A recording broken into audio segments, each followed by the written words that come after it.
La ville était immense, la ville était somptueuse, la ville comportait absolument tout ce qu'on trouve dans ce qu'on appelle une ville gréco-romaine, c'est-à-dire toutes les structures urbaines, tous les bâtiments, bien sûr un théâtre qui est une des premières choses qui a été construite. Il a fallu plus de 12 ans pour construire le port et pour construire la ville.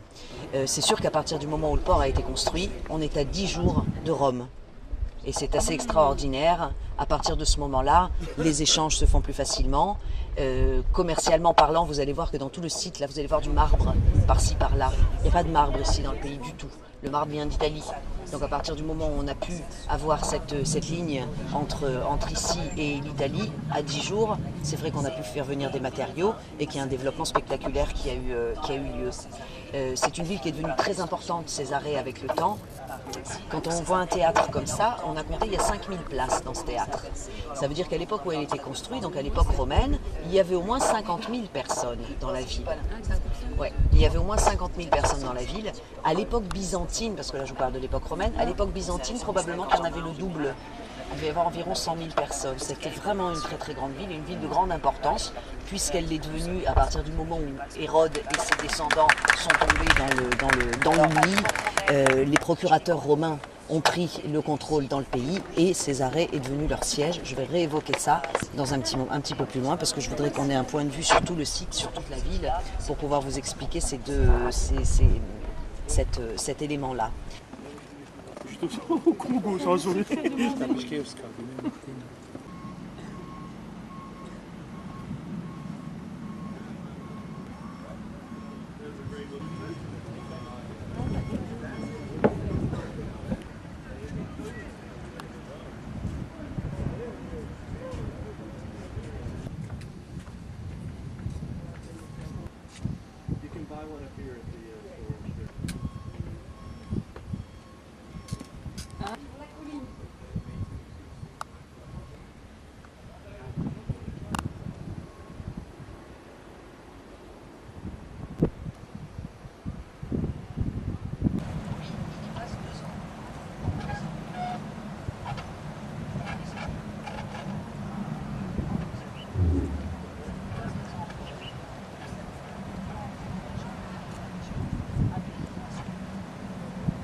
Que je vous explique.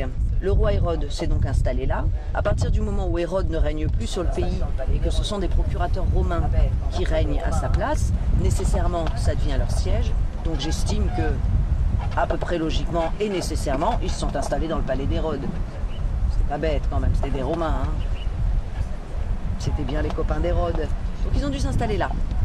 Il y a 3 occurrences où Paul passe à Césarée. Il y passe une première fois, juste après sa conversion, et il vient saluer l'église qui se trouve ici.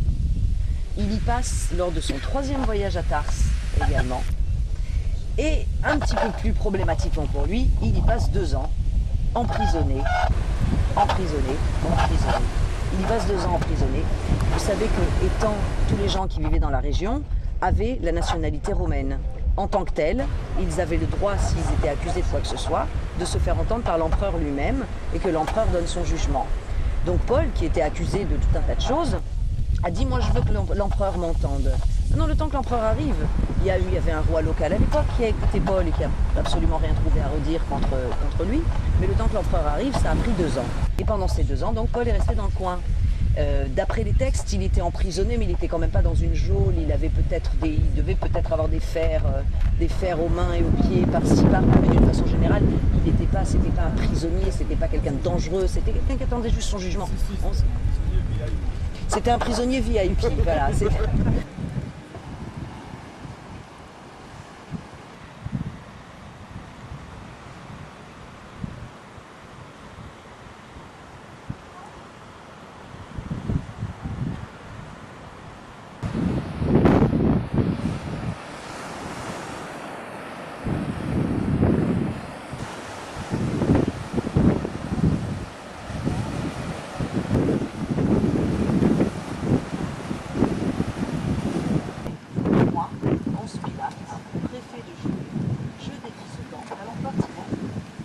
Disait très bien Jésus, 2000 ans avant, il savait exactement ce qu'allait se passer.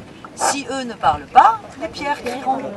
Et on est dans le pays où par excellence, c'est les pierres qui nous racontent des histoires. Alors à nouveau, ça change rien, vous n'êtes pas plus croyant maintenant que vous l'étiez il y a 3 minutes, mais n'empêche, le premier qui vient vous raconter que Ponce Pilate n'a pas existé, vous lui dites, moi je suis désolé, mais j'ai vu un caillou à Césarée. C'est pas l'original, je me permettrai pas.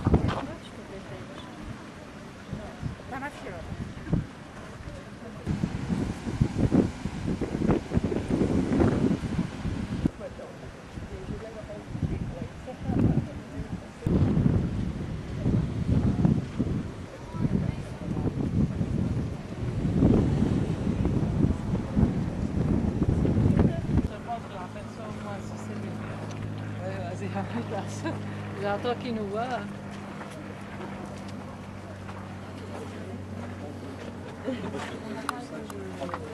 Savez où je suis là? Ouais, il y a une rigole là en bas.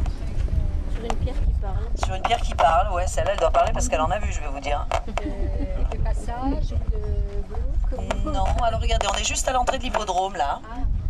D'accord? Alors c'est du moins un accès de l'hippodrome. Vous voyez pas, je suis là. Monsieur, dame, je suis au cabinet. Je suis aux toilettes, je suis... Alors, je suis... Laissez passer, il y a des gens qui passent. On faisait ça. Alors, je suis dans Vespasienne. On faisait ça en spectacle. La Vespasienne étant un toilette publique et gratuit qui ont été... L'enceinte de la c'est tout à fait amoral de faire payer les